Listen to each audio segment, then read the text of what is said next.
నమస్తే రజిత గారు. నమస్తే ఉష.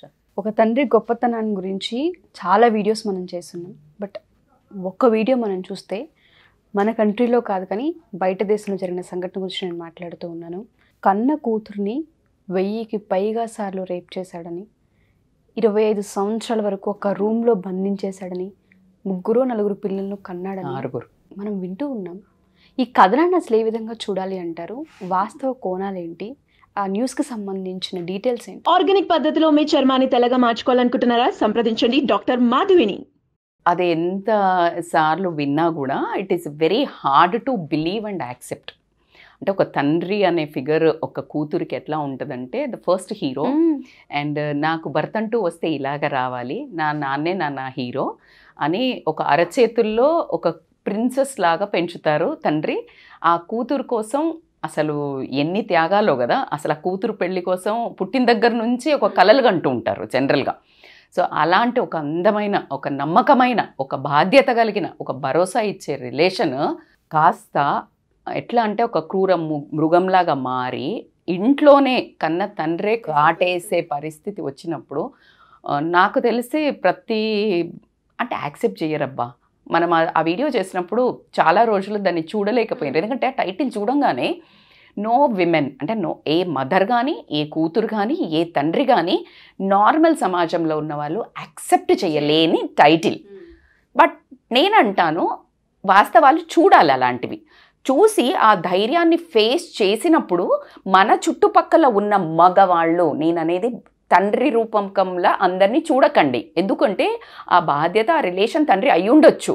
కానీ ఏదైతే ఆ వీక్నెస్ అనే మూమెంట్, ఆ సెల్ఫిష్నెస్, వాళ్ళ సెల్ఫ్ సుఖాల కోసము ఎంత దిగజారుతున్నారు అని నీకు తండ్రికి, లేకపోతే కూతురికి, లేకపోతే ఇంకో తండ్రికి తెలిసినప్పుడు ఏమవుతుందంటే వాళ్ళకు అలాంటి వాంఛలు ఉన్నా కూడా వేరే వాళ్ళది విన్నప్పుడు ఇది మృగంలాగా అని అనిపించినప్పుడు సెల్ఫ్ కరెక్షన్ జరగడం జరుగుతుంది. తల్లి కూతుర్లు చూసినప్పుడు కేర్ఫుల్గా ఉండడం జరుగుతుంది, వాళ్ళ మూమెంట్స్ కానీ, వాళ్ళ టచ్ కానీ. సో మీరు అన్నట్టు ఇందాక నాతో ఒక మాట అన్నారు, బయట దేశంలో జరిగింది అని అనుకున్నారు, కానీ మీరు ఇంకో మాట కూడా అన్నారు, ఇక్కడ ఎన్ని జరుగుతున్నాయో కానీ బయటకి రావట్లేదు అన్నారు. కరెక్ట్గా చెప్పారు. ఇక్కడ ఒక సంఘటన జరిగినప్పుడు తల్లి ముందు జరుగుతున్నా చెప్తే మేము ఎక్కడికి పోవాలా, లేదా మా పరువు మేము తీసుకున్నట్టు అవుతుందనే ఒక భయంతో బతికే సొసైటీలో మనం ఉన్నాం. ఎందుకంటే నవ్వుతారని, ఎగతాళి చేస్తారని, తర్వాత మేము ఎక్కడికి పోవాలి అనే ఒక ఇన్సెక్యూరిటీ భావంతో డైలీ ఎట్లా బ్రతుకుతాము అనే భావంతో ఉండడం జరిగింది. కాకపోతే బిలో మిడిల్ క్లాస్ కానీ, మిడిల్ క్లాస్ కానీ, అబోవ్ మిడిల్ క్లాస్ కానీ చాలా వరకు జరుగుతూ ఉండొచ్చు. కాబట్టికే ఇది చూడాల్సిన అవసరం ఎంతైనా ఉంది. So coming to this particular situation, Joseph అనే అతను వాళ్ళ డాటర్ 18 ఏళ్ల అమ్మాయి, ఓకే, 18 ఏళ్ల అమ్మాయిని అతను మేబీ ఒక 30+ అట్లా ఉండుండొచ్చు ఆ టైంలో, 40 అట్లా.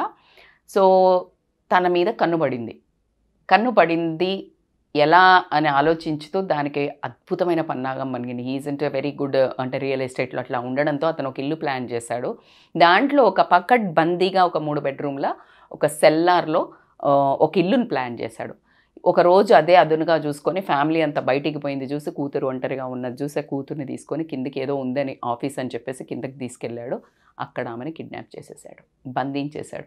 వాళ్ళ తల్లిదండ్రి వచ్చి రాత్రి చూశారు, రాలేదు పిల్ల. రెండో రోజు చూశారు, రాలేదు పిల్ల. వాళ్ళు కేసు పెట్టారు. కేసు పెట్టాక ఇతను కూడా వెతుకుతున్నట్టు నాటకం చేస్తూ పోయాడు. సో అలా వాళ్ళు వెతుకుతున్నారు, ఎక్కడ పోయిందని ఒక 1 వీక్ 10 డేస్ తర్వాత ఏం స్మార్ట్గా ఏం చేశాడు అని అంటే ఒక లెటర్ దొరికింది అని వాళ్ళ ఆవిడ పోలీసులకు ఇచ్చింది. ఆ లెటర్లో ఏముందంటే, నాకు మీతో ఉండడం ఇష్టం లేదు, నేను మిమ్మల్ని వదిలేసి వెళ్తున్నాను, నన్ను వెతకొద్దు అని రాశాడు. Is such a intelligent fellow. ఆ పాపను బెదిరించి రాయించి ఆ బెడ్రూమ్లో, ఎందుకంటే ఈ కేసు ఉన్నంతసేపు ఎప్పుడైనా కేసు వెతికి తీస్తారని ఒక భయం ఉంటుంది కదా మానసికంగా. అందుకని అక్కడ కేసు క్లోజ్ అయిపోయింది. అయిపోయిన తర్వాత నాకు ఒకరోజు ఫ్యామిలీతోటి నేను కింద పని ఉంది నా ఆఫీస్లో, నన్ను ఎవరు డిస్టర్బ్ చేయొద్దు అని చెప్పేసి కిందకి వెళ్ళి ఆ అమ్మాయిని రేప్ చేయడం జరిగింది. అసలు ఊహించుకుంటుంటే ఆ పిల్ల ఫీలింగ్స్ మనము ఇంకా అది విన్నప్పుడే అర్థమవుతుంది ఆ బాధ. సో చేసిన తర్వాత ఇంకా మళ్ళీ బయటికి వచ్చేసి అది పక్కన బందీగా ఇల్లును ప్లాన్ చేశాడు.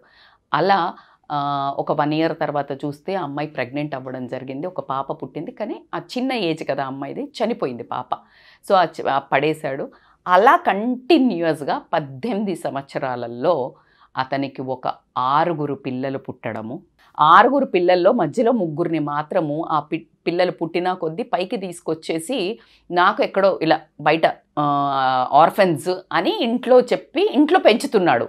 ఆ తర్వాత 18 ఏళ్లలో ఇలా పుట్టిన తర్వాత మిగతా 3 పిల్లల్ని మాత్రం మరీ అనుమానం వస్తుందని చెప్పేసి బయట తీసుకెళ్ళి ఆర్ఫనేజ్లో జాయిన్ చేశారు. అలా ఒక 24 సంవత్సరాలలో ఆ అమ్మాయిని ఒక 1000కి పైగా సార్లు అలా రేప్ చేస్తూ ఆ అమ్మాయి వేడుకొని ఏడ్చినా కూడా ఏ రోజైతే నువ్వు ఒక 10-20 CCTV కెమెరాస్ పెట్టారు ఆ 3 బెడ్రూమ్స్లలో, ఒక కదలిక నువ్వు కనుక ఏ విండో కానీ ఏ డోర్ కానీ తీసి చూస్తే బయట నుంచి పాయిజనస్ గ్యాసెస్ పెట్టినా నువ్వు ఇట్లా తీయంగానే అవి లోపలికి వస్తే అందరూ చచ్చిపోతారు అని తనను భయపెట్టడం జరిగింది. నమ్మిచ్చేశాడు. సో అలా చేసింది. ఒకరోజు మాత్రం అది ఏదైనా అండి, పాపం పండడం అనేది అది ఖాయం. అయ్యో ఎన్ని ధర్మయుద్ధాలు తీసుకున్నా లాస్ట్కి మంచి గెలుస్తుంది అనేది ఎంత వాస్తవమో, ఎంత లేట్ అయినా సరే 28-24 ఏళ్ళైనా సరే ఆ అమ్మాయికి విముక్తి అయితే దొరికింది. అది చాలా యవ్వనం కానీ ఎలాంటిది చాలా బాధాకరంగా విషాదకరంగా గడిచినా అట్లీస్ట్ ఆ దుర్మార్గుడికి పాపం పండిందని మాత్రం నేను చెప్తాను.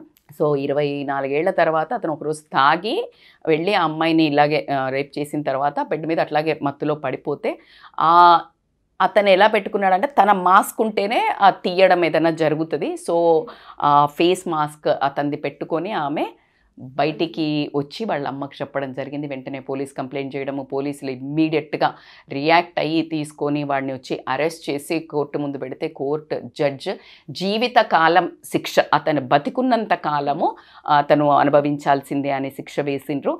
జడ్జి మాత్రం ఒకటి చెప్పాడంట, నా ఒక ఎక్స్పీరియన్స్లో ఇంతటి క్రూర మృగాన్ని, ఇటువంటి తండ్రిని నా జీవితంలో ఇలాంటి కేసుని, ఇంత భయంకరమైన కేసు నేను ఎప్పుడూ చూడలేదని అవాక్కైన క్షణాలు అవి. సో ఆస్ట్రియా, సౌత్ ఆస్ట్రియానో నార్త్ ఆస్ట్రియానో అక్కడున్న ప్రజలు మాత్రము అతన్ని ఇమ్మీడియట్గా ఉరి తీయాలి అనే ఒక ఆవేదనను వాళ్ళ వ్యక్తీకరించడం జరిగింది. విన్న ప్రతిసారి అబ్బా అని మనము ఒక కడుపులో ఒక బాధ అయితే రావడం జరుగుతుంది ప్రతి ఒక్కళ్ళకి. సో కాబట్టికే ఆడపిల్లలు మరి తండ్రితో కూడా సేఫ్ లేని క్షణాలు అని అనుకోవడం చాలా, అంటే అందరూ తండ్రులు ఎందుకు ఉంటారండి, ఉండరు, అంత అద్భుతంగా పెంచేత. కానీ ఎక్కడో చీడ పురుగులు ప్రతి ఒక్క రిలేషన్లో, ప్రతి ఒక్క సమాజంలో. అందుకే మనం ఏది ఒక బల్లగుద్ది చెప్పలేకపోతున్నాం, పలానా భార్యలు మంచోళ్ళు, పలానా భర్తలు మంచోళ్ళు, అన్నలు మంచోళ్ళు, ఏది చెప్పలేని పరిస్థితి. ఇది పర్సన్ టు పర్సన్, వ్యక్తికి, భావాలకు, వాళ్ళ పెంపకానికి, వాళ్ళ బాటప్కి, వాళ్ళ సెల్ఫ్ కంట్రోల్కి, ఇవన్నీ ఒక మనిషి లక్షణాలు, ఏ రిలేషన్కి లక్షణాలు కాదు. మొన్న ఎవరో చాలా మంచి ఫెమినిస్ట్ షీ వాస్ టాకింగ్, 100% రాసిస్తానండి, మగాళ్ళేనండి అని చెప్పింది. కానీ అందులో ఆ మగాళ్ళల్లో తండ్రులు కూడా మగాళ్ళే అని మరి ఒకసారి ఒక సంఘటన మనకు గుర్తు చేసింది. ఖచ్చితంగా తండ్రులందరికీ కూడా విజ్ఞప్తి, ఇలాంటి తండ్రులు మీకు ఎక్కడైనా పక్కన కనిపిస్తే నిజంగానే నరాలు పీకి డోలు వాయించేటట్టు వాళ్ళను ఖచ్చితంగా శిక్షించడానికి ఏమాత్రం వెనకాకండి. అలాంటి చిల్లర వ్యక్తిత్వం ఉన్నవాళ్ళు మీకు ఎలాంటి ఏదైనా అది వీక్నెస్ అంటారు కదా, ఆ మూమెంట్స్ వచ్చినప్పుడు ఖచ్చితంగా మీరు ఒక సమాజంలో బ్రతుకుతున్నామని, ఒక అందమైన మనిషి అని కుక్కల్లాగా ప్రవర్తించకుండా ఒక మనిషి అనే సంగతి మీరు అన్నట్టు గుర్తుంచుకొని బిహేవ్ చేయడం అనేది, ఒకవేళ మీకు అలా కంట్రోల్ పవర్ లేదు అన్నప్పుడు go to the spiritual side. మీరు తినే ఆహారము సాత్విక డైట్కి, కొంచెం యోగా ఆర్ జిమ్స్ ఇట్లాంటివి మారినప్పుడు, నాట్ ఓన్లీ డాటర్స్ అండి, మీరు ఇంకెవరిని చూసినా ఇట్లాంటి విచ్చలవిడితనంకి మాకు తెలియకుండా కంట్రోల్ తప్పుతుంది, లేకపోతే మేము అనేబుల్ టు కంట్రోల్ వేరే లేడీస్ని చూసిన అలా ఉన్నప్పుడు you try to change your behaviour, nothing wrong, అది మీకు తెలియకుండా జరుగుతుంది, ఎక్కడో మీకు ఆ ఇన్స్టింక్ట్ ఉంది. So take counselling help, take food help, join in yoga classes, meditation, ఖచ్చితంగా సబ్సైడ్ అవ్వడం జరుగుతుంది. మనిషి ప్రవర్తనకు ఒకసారి బియాండ్ లిమిట్స్ ఉంటుంది, పర్సనాలిటీ డిజార్డర్స్ ఉంటాయి, జెనెటికల్ ఉంటాయి. సో ఇలాంటి వాటిని మనం చూసే కంటెంట్ ఉంటుంది when you are watching TV or one of videos యూట్యూబ్స్లో, నెట్ఫ్లిక్స్లల్లో. So stop watching. అట్లా అంత పర్సనల్ కంట్రోల్ని మీరు చేయాలంటే you take help of somebody. మీ వాళ్ళది కుదరకపోతే అవుట్ సైడ్ స్పిరిచువల్. సో ఇట్లా ఎంటర్ అవ్వడం అనేది చాలా ఇంపార్టెంట్. ఇది నాట్ ఓన్లీ నేను తండ్రుల గురించి చెప్పట్లేదండి, ప్రతి ఒక్క అమ్మాయిలకైనా అబ్బాయిలకైనా when we are deviating to destruct our lives and other peoples lives, it's time to correct our self. Thank you Rajitha garu. Thank you so much. Thank you so much Usha.